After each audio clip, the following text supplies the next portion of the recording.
Welcome to the next installment of Taoism Explained. We're on to chapter 35 now, which is called The Virtue of Benevolence, or The Attribute of Benevolence. As always, I'll read 3 different translations of the chapter and then talk a little bit about it. Our first translation is as follows. To him who holds in his hands the great image of the invisible Tao, the whole world repairs. Men resort to him and receive no hurt, but find rest, peace, and the feeling of ease.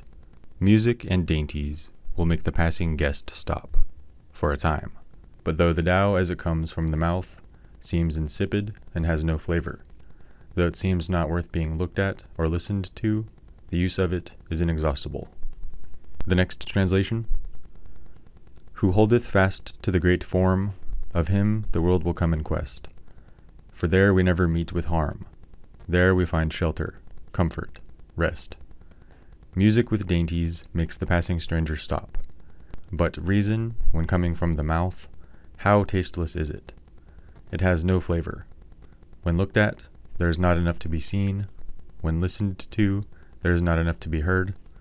However, when used, it is inexhaustible. And the final translation.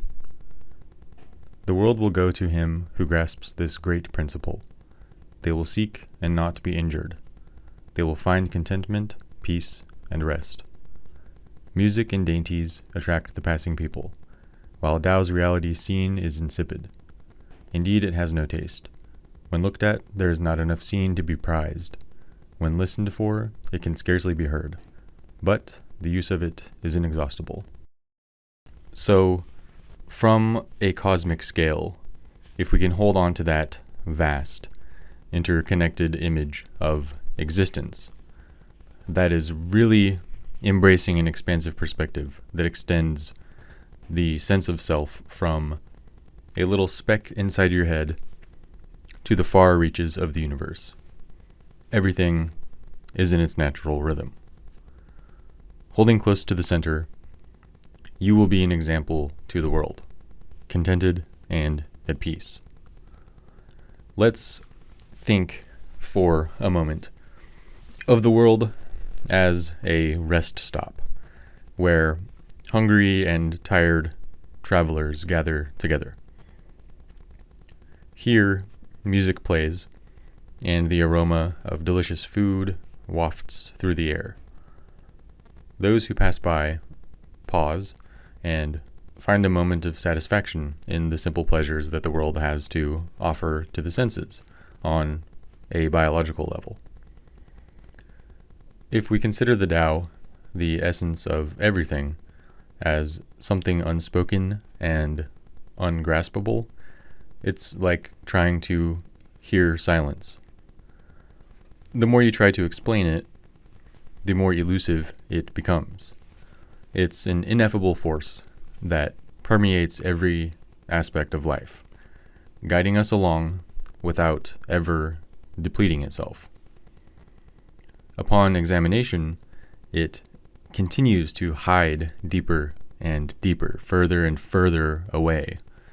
And when you think you're about to grasp it, poof, it makes itself scarce once again.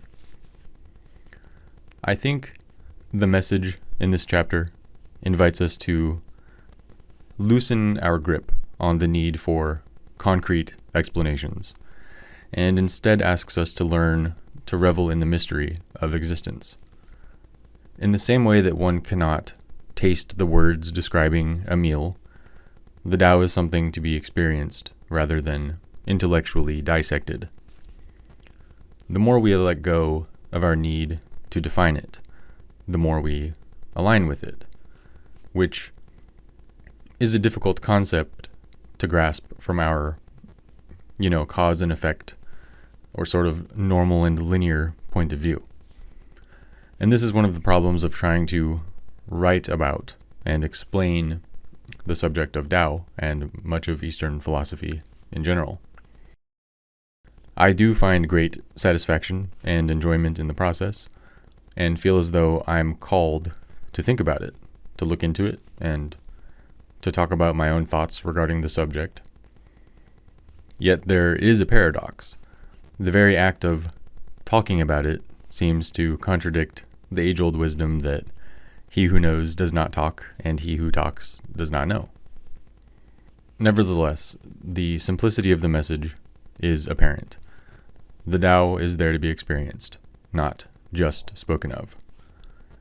And so having said all of that, we can leave it there and continue on to the next chapter on another day.